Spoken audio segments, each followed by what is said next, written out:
So today we're going to talk about a tool that's called SBAR, Situation Background Assessment Recommendations. And we're going to talk about how that's been used, at least in one team, for some case transfers, and then maybe talk about other ways that it could be used, potentially including affidavits. We're recording the training. Oh, whoop, is it recording now? Let's see. Can you guys see that? Yes, you're recording. Recording. Okay, good. So yeah, so we're recording the training, so just be aware of that. And remember that things that you type into the chat, even if it's not to the whole group, does get saved by Zoom at the end. So just be aware of that. Feel free to use the chat to offer questions or comments. Both Cassie and Kate are co-hosting with me, so they can keep an eye on that. I also don't mind at all if anyone wants to unmute themselves or use like the raise a hand feature or something like that to jump in. So the agenda that I was thinking of is to just talk about what SBAR is, where it came from more generally. I'll show an example of a video from nursing, which is one of the fields where SBAR is currently used really pretty regularly. Then we'll talk about what team Aurora and Willow and Barry have been doing with using SBAR for case transfers. And then depending on how much time is left, we can explore a little bit about affidavits. We'll have a breakout group after we hear about how SBAR is being used for case transfers so that you guys can talk more there. So that's the plan. And so I won't cover safety science and safety culture like I did in the first two of these series. I'm going to assume that if you don't know that stuff already, you can go back to those to kind of find the basics of what is safety science and what is safety culture. Safety culture gets divided up into these different domains to kind of organize what we're doing. And we've talked about the use of huddles for removals as an example of planning ahead. And we've talked about the use of safety learning forums as a form of reflecting back. And so SBAR really fits into this effective communication bucket. So let's start with a poll. You guys remember Grumpy Cat? I think Grumpy Cat passed away. So to launch a poll, I think I have to stop my share here. Let's launch a poll. So Grumpy Cat's face is the face that I've sometimes seen on some of you or your colleagues when there's a conversation happening and no one knows what's being talked about or why we're talking about it, and there's stories being told, and that's Grumpy Cat's face. So here's the poll. Go ahead and answer these questions. It's anonymous, and then I'll show the results to everybody.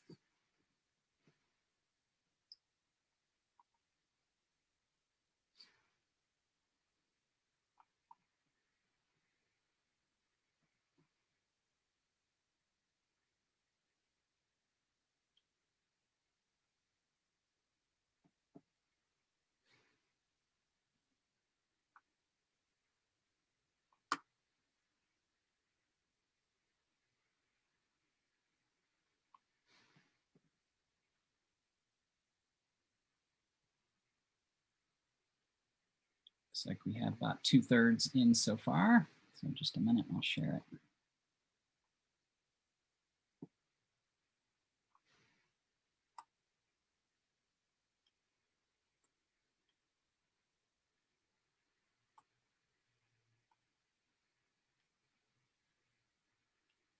Okay, so it looks like just a couple more.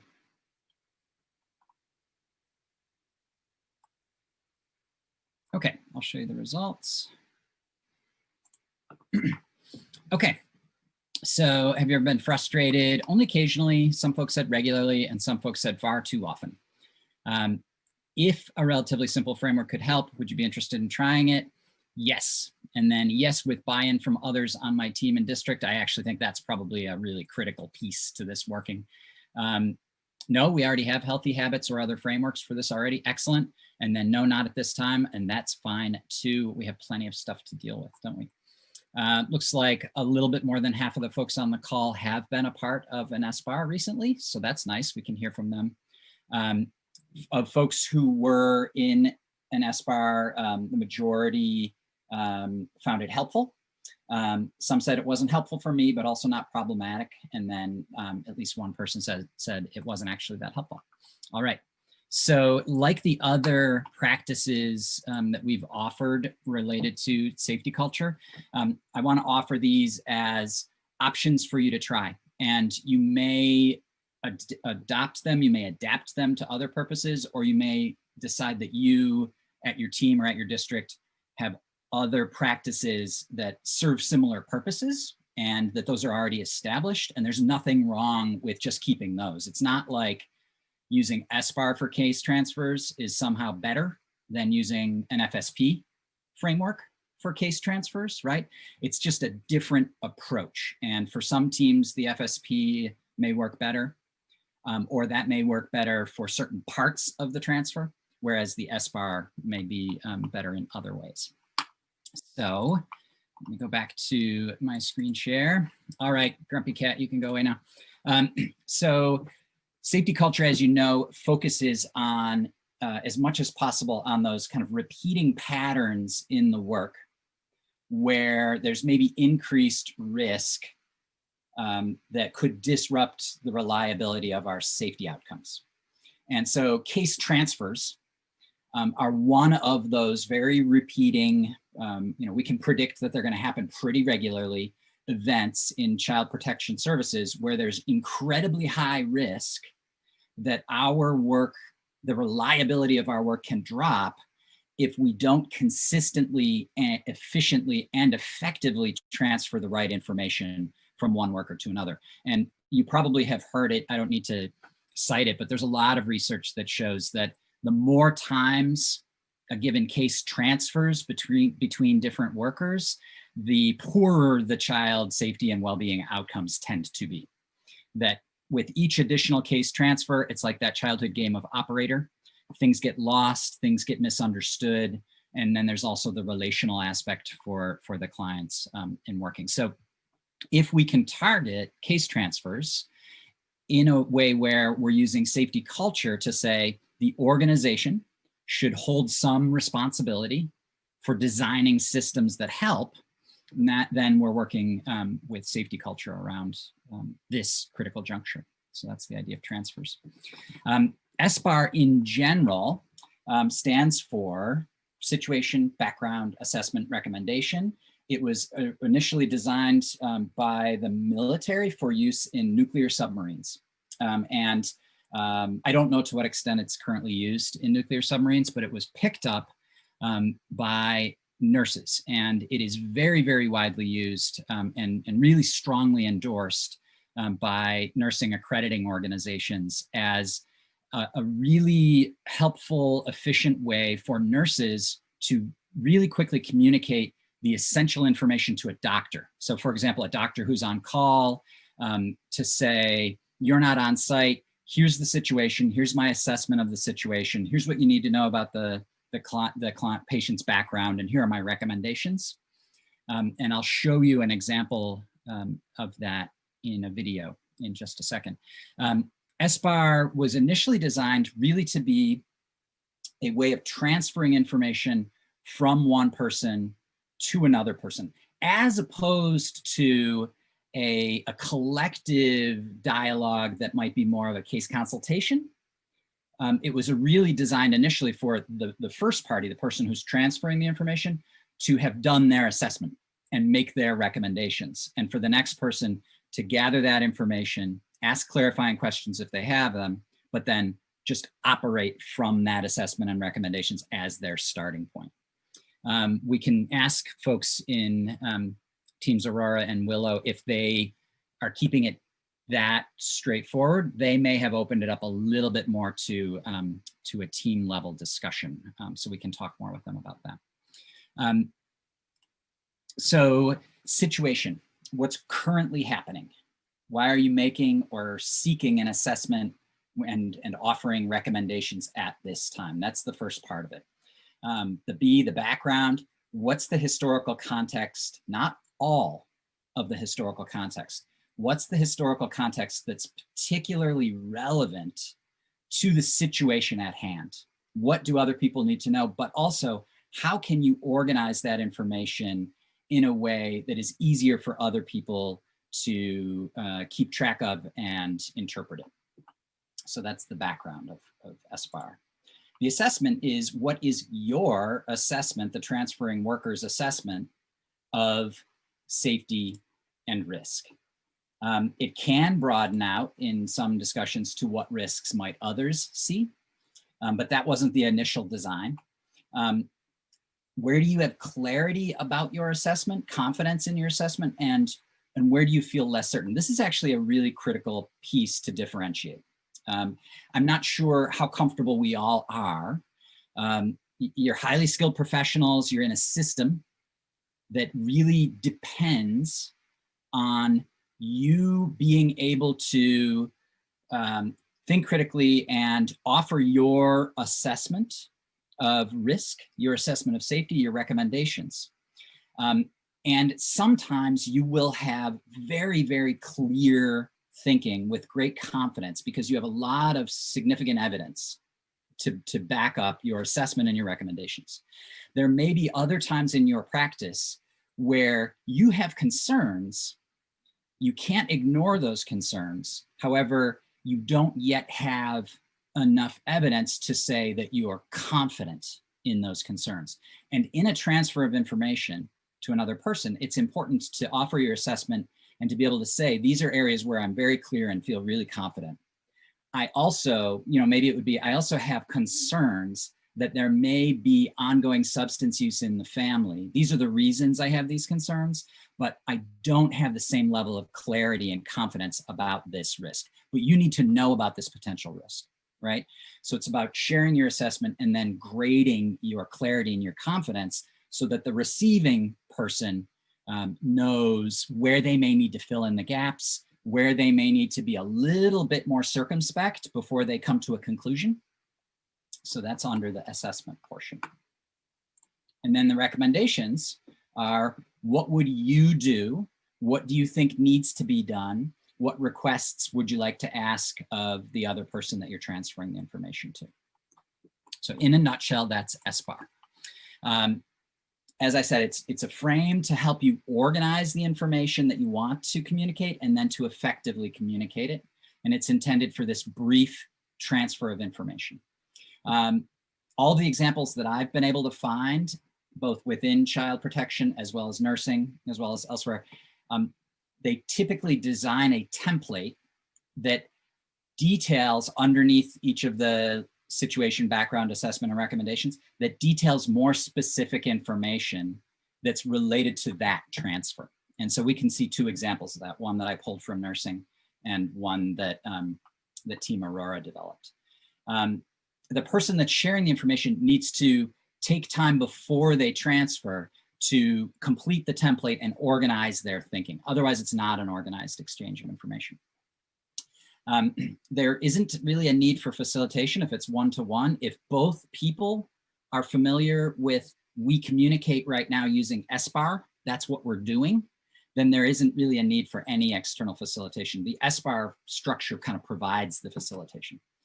If it's a larger group where at the point perhaps of assessment, it's being opened up for larger discussion with other folks, then it may be more helpful to have a facilitator, because one of the keys to this being effective is that it happens pretty efficiently, right? If you can transfer a case in 15 minutes without getting lost in the weeds of storytelling or whatever it is, then you're more likely to use this practice on a regular basis. If every time you try to transfer a case, it becomes a 45-minute discussion and other stories are being told, and then it's not going to work. So sometimes you may want to have a facilitator for it.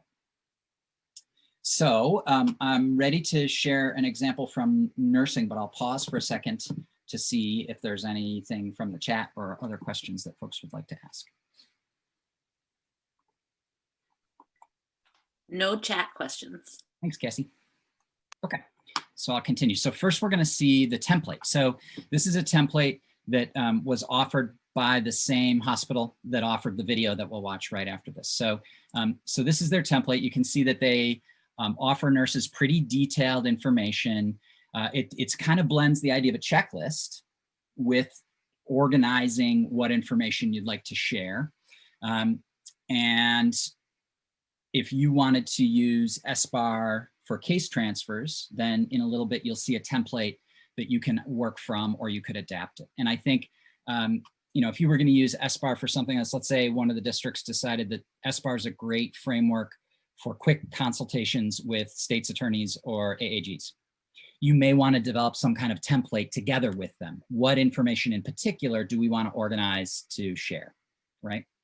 And how do I advance here? There we go. All right, so let's watch a video. So this will be it's pretty self-explanatory. I'll just play it.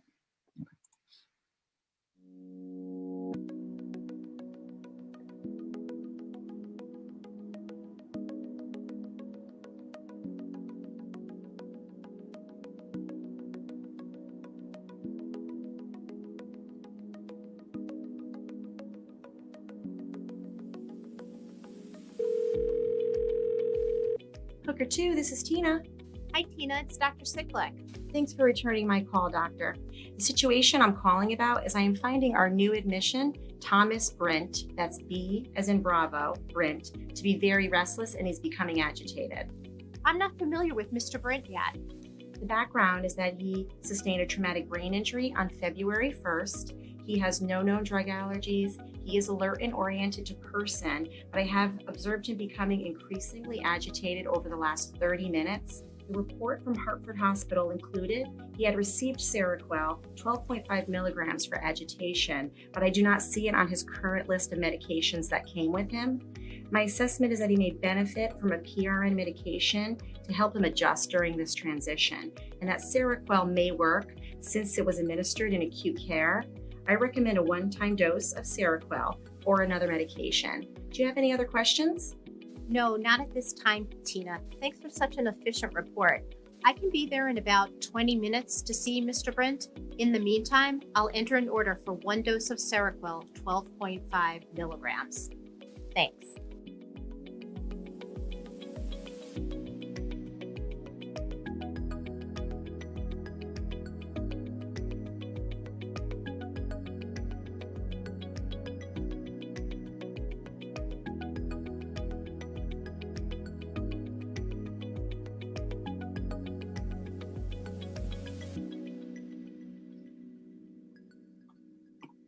So, I mean, there's an example of a very brief transfer of information. You know, they recommend using a pad or a template to organize your thoughts ahead of time. And they also apparently have coaches, right? And so do you. You have access to our team of coaches, the training coordinators could help you with this, as well as the active members of the safety culture work group. You could certainly reach out to any of us for coaching support along the way. I think one piece, when I watched that video, one piece that I thought they should have included is that I thought the doctor on the other end probably should have been shown taking some notes.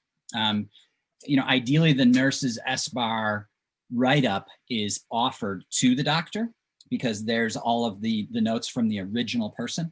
But I think in an effective SBAR transfer, a case transfer, I think it's important for the receiving worker to be able to take their own notes in their own language to really be able to return to that information in the future. But I'm not an MD, so who am I to critique?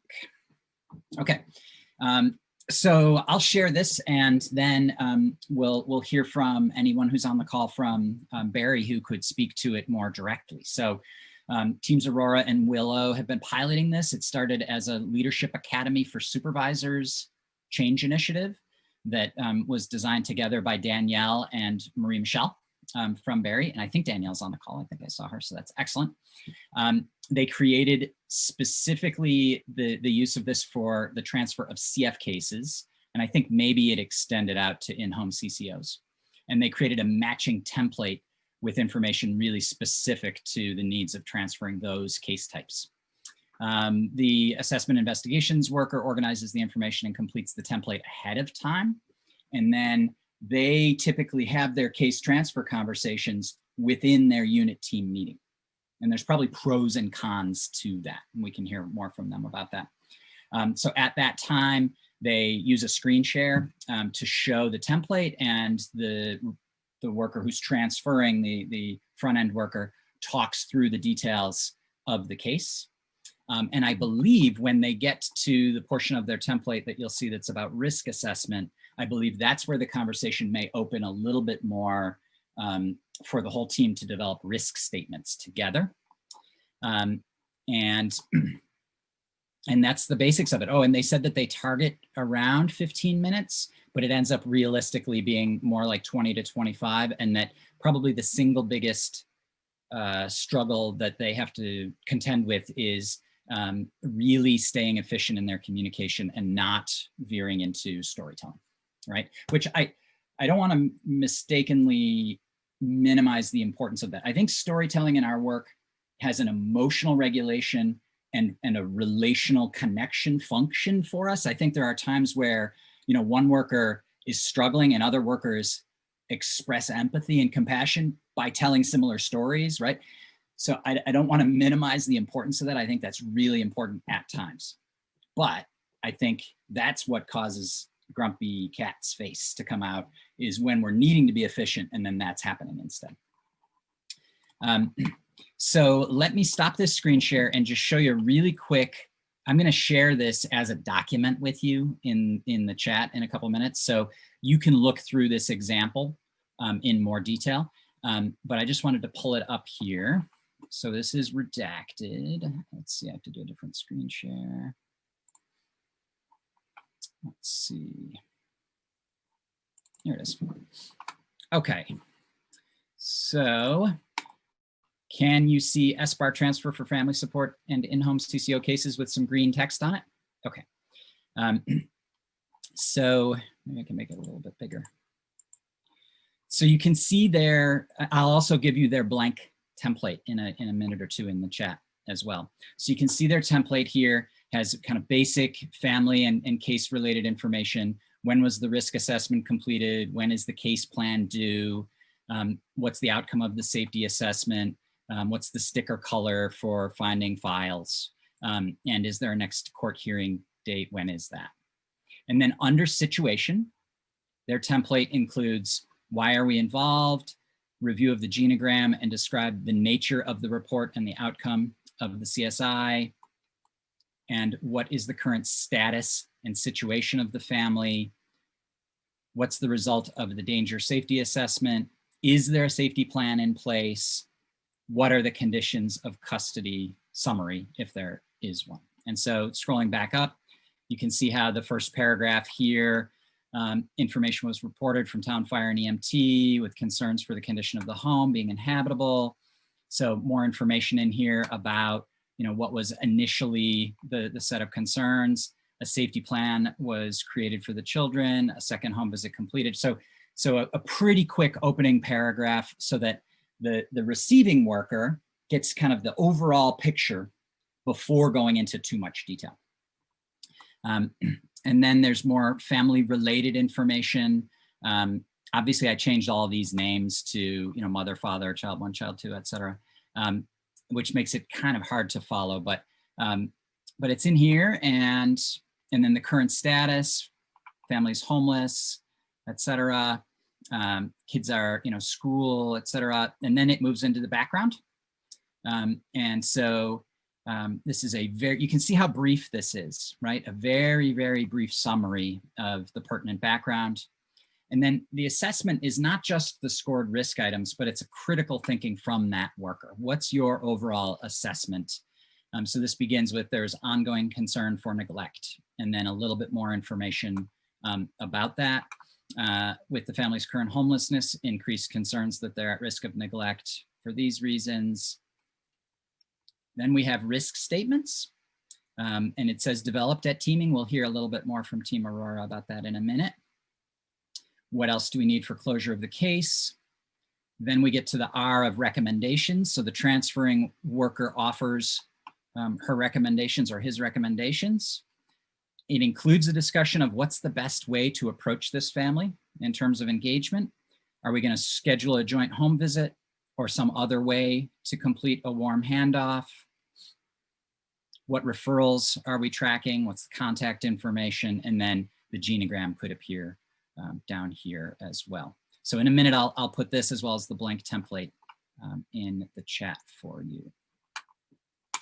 So let me see what my next step was here. Okay, so now is when I did want to hear from folks in the field. So I'm hoping that Team Aurora can talk about this seed that they've planted, what you guys have been up to, what's been working, what tips do you have? Have there been challenges or pitfalls? What did you do to implement them? So Danielle, are you on the call? Are you willing to kick that off for us? Hi, I'm here. And yes, Yay. I am. Excellent, thanks. How's it been going?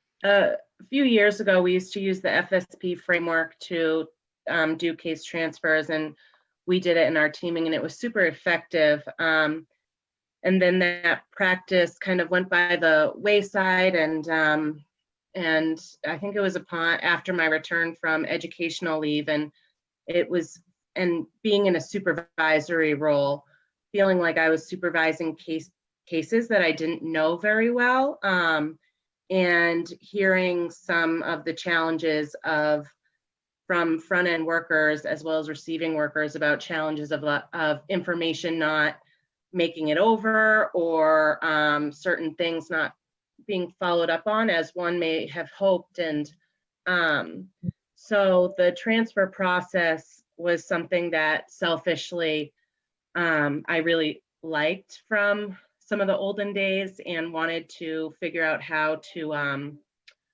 kind of revisit in our office. And during my internship, I got to work with Nancy, who introduced the SBAR, which felt like something that was really cool, and a great way to have effective communication, but also really clear in a shortened time frame. So Team Aurora, pretty awesome people who are always willing to try some kind of new adventure. We took this up. We tried to be intentional about certain questions in there to really fit the document at the time for case planning, as well as elements that were in the FSP. I had a really hard time moving away from the FSP framework. And we have made different renditions of this. I think what are the benefits, Danielle, from your perspective? Oh, thank you. No, that's right. So I think benefits are that the information is clear, it is consistent across different cases, and it's relevant. We have some opportunities for professional development as far as facilitating these, and professional development as far as generating and understanding what risk statements are. Not just so that we become better at understanding that, but we can become very focused on what our work and what our role is with a family, which we're seeing is helping with the timeliness of case closure for some of those cases. And is that a function that's partly because it's within a team discussion? It kind of helps you boil it down to what's the essentials of this case? What do we really need to focus on? I don't know that that's needed as part of the team. I think the development of it is something that has that ripple effect for the greater learning. But I think even if it was an individual thing, I think people walk away from it feeling really good that there is a clear focus on why we're involved and what needs to be addressed. Excellent, excellent. And then have there been pitfalls or just challenges to the process? I think some of the challenges is it is a more time consuming. Our front-end workers are incredibly busy, but they have been so committed to this practice. It definitely takes more time for them to prepare for it. And they do a wonderful job with that. And then we can sometimes get stuck on wording and language for restatements, or some of that maybe getting too deep into what our involvement looked like. Okay, yeah, too much of the detail of the involvement. And I saw that at least Krista is also on the call today. And so, oops, sorry guys. So Krista, you're welcome to, you certainly don't have to, but I'd be curious to know what your experiences have been of this transfer process. So primarily the cases are transferring from me to the CF worker. And it's helpful. I write these when I know a case is transferring as I'm writing the determination. So yes, there is more work, but I've found a way to reduce that time expectation if I just do it at the same time. But it's also helpful for me to really know, like, why are we transferring? Like, what it's more than just the risk assessment's high, it's what is the outstanding concern. And that really helps narrow that focus. I also find it really helpful in doing that handoff and introducing parents to the new worker, because there's a plan and you don't have to, you make a plan in the moment. So I think that's helpful. I would agree with Danielle, the pitfalls, I'm going to own. So it's a professional practice of me to land the plane, narrow my commentary. Well, you're not alone, Krista. That's all of us, I'll tell you. And I had a chance to talk with Jonathan, who is your CF worker, who receives most of, if not all of these transfers. And he has a conflict, so he wasn't sure he'd be able to be on, but we talked about it. And he said he absolutely loves the SBAR. He said that there'll be plenty of times where the transfer discussion happens, and then there's time between that and his first contact with the family, and the returning to the notes that are written up helps him to immediately reorient to, where am I picking up with this family? What is the central work that we're doing? He said it also really helps with writing that initial case plan, where there can be a tremendous amount of time pressure, and that so much of the information that he needs to write that case plan is organized really nicely in your SBAR template. So he couldn't endorse it enough. He said that he worries that there are times where other members of Team Aurora are not being able to use their, he said, extremely valuable time the best way that they could.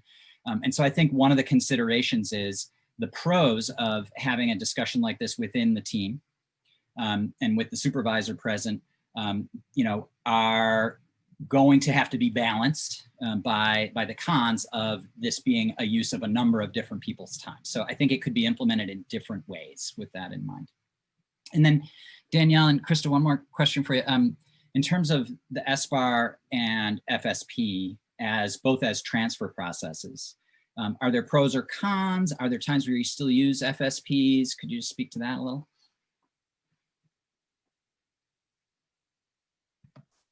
We've really moved away from using FSPs within teaming. You still use FSPs with the family? You still use the FSP with the family at times for the transfer? Oh yeah, we do family safety planning meetings a fair amount, and I think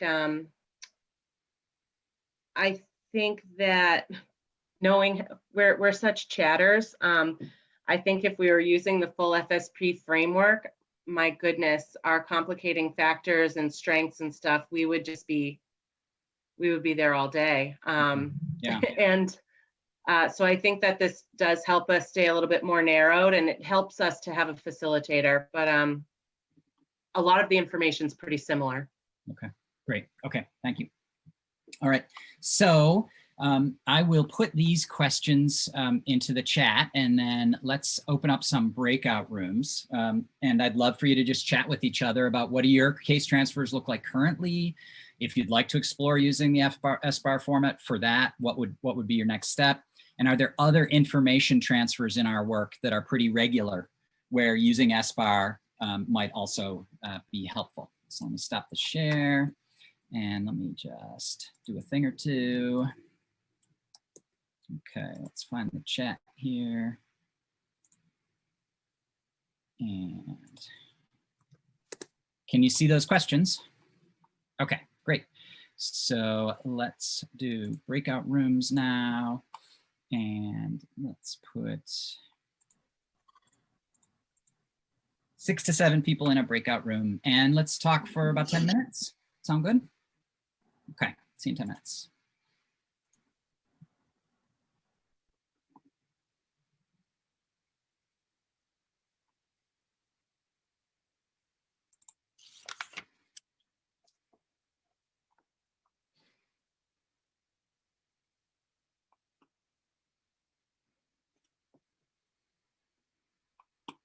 Hey, Rachel.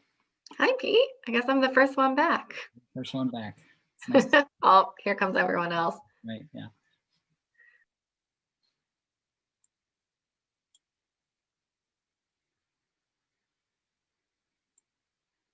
Welcome back, folks.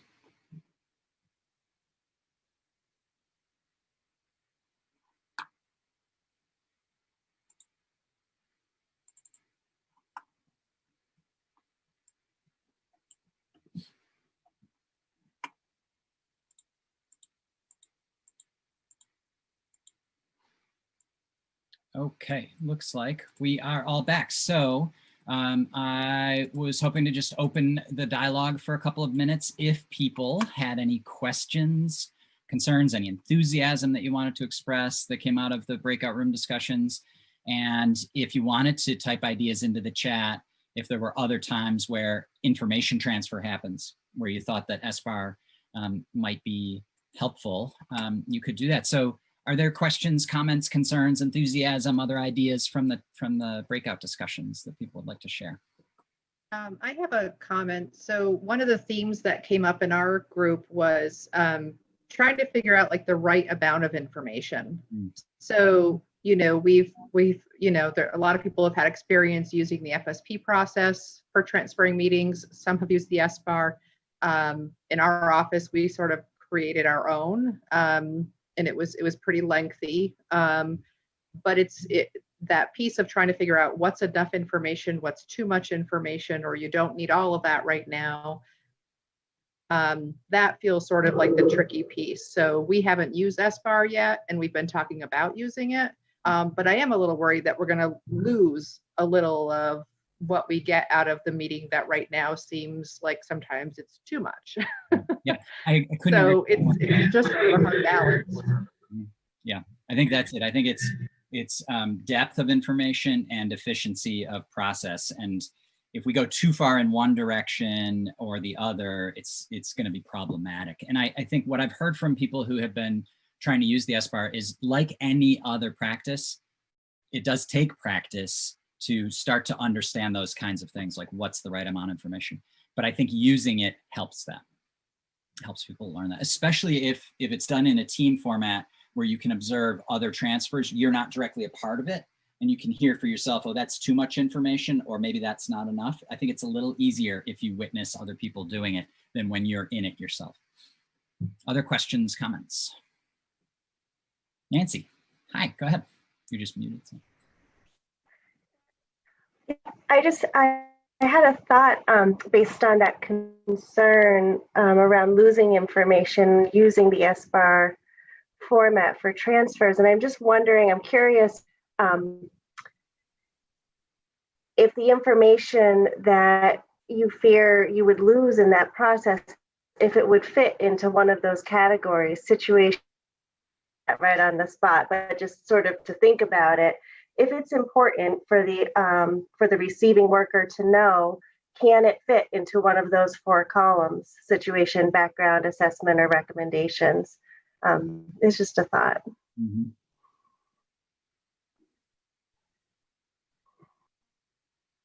I did put a blank template as well as that redacted example into the chat. So you'll have to click on them and then they'll download to your computer if you'd like them. I don't want to speak for Kelly, but I think because we were having the same conversation in our group too, I think we're talking about mainly the history. So, and not just the history about the 30 reports that we've had in the past with 20 of them being accepted, but how mom or dad is, how you best engage with them, you know, what they're more likely to respond to, and just tons of things that you really wouldn't put in there. And that's why I'm a big fan of having a longer transfer meeting, because there aren't, you know, some workers are not going to go and read the history, even though you ask them to or whatever, or they don't have time to do it. So I think that we do spend more time on a transfer meeting, and actually Kelly did that as her change initiative as well. And she does have a pretty comprehensive transfer. And I don't know, I guess we'll talk about this at staff meeting because a lot of our folks are here and how they feel about it. But I was explaining in our group that sometimes there's workers that are the cases being transferred from, and sometimes they do get into storytelling or whatever, and it drags it on a little bit longer. And so some people don't even want to listen to them, no matter what they have to say.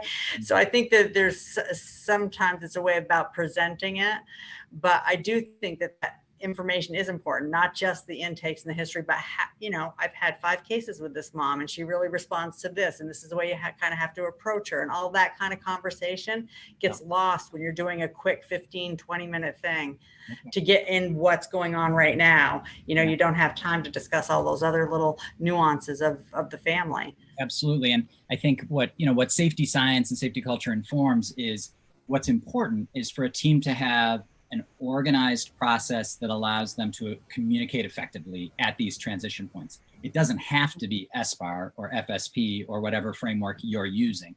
As long as there's a framework that's clear, and then everyone has to tweak that to find that balance, I think, of efficient enough without information loss.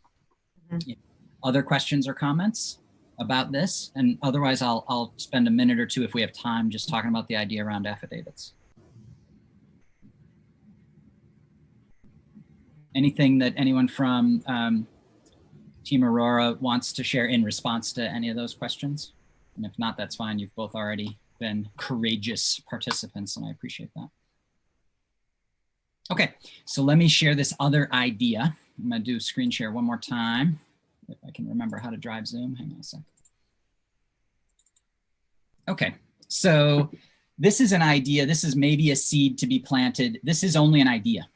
To my knowledge, this is an idea that's been kicking around. I've had conversations with Nancy Miller. I've had conversations with Kate Lucier about it, but I don't believe it's been grabbed by anyone and actually planted in the ground. I don't think anyone's piloted this, but it is one of those critical, right? Affidavits really function a critical transfer of information. We need to efficiently get the information to the judge.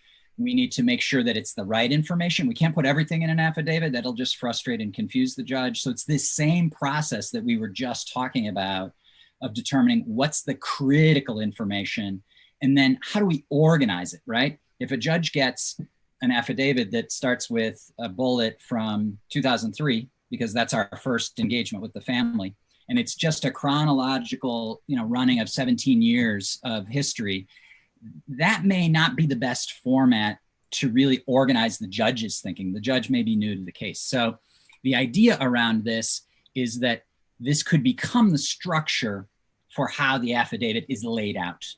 Why are we petitioning the court right now? That's the situation.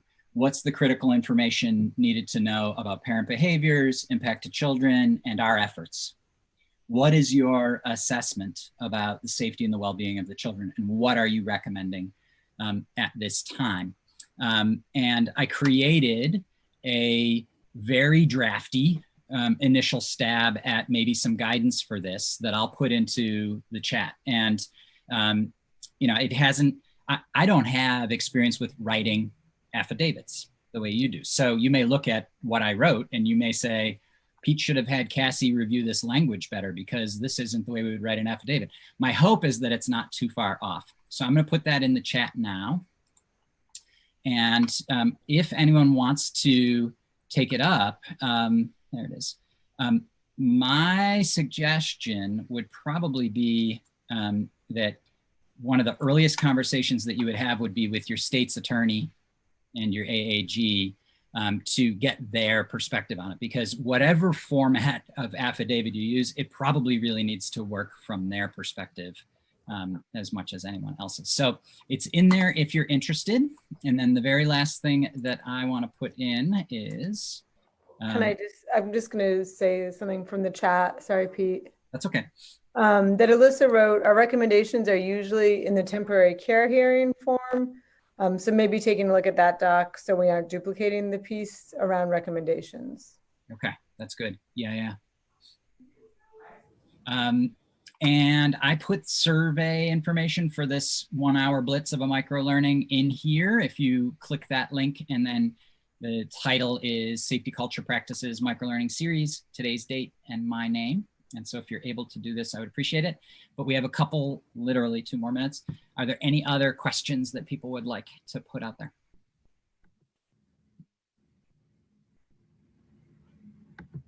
If any of you have reactions to this idea of SBAR for affidavits, any reaction, or if your state's attorneys are like, what are you talking about? Just whatever reactions you get, will you just feed that back to me with an email or something like that? I'd love to know how this is landing, this idea.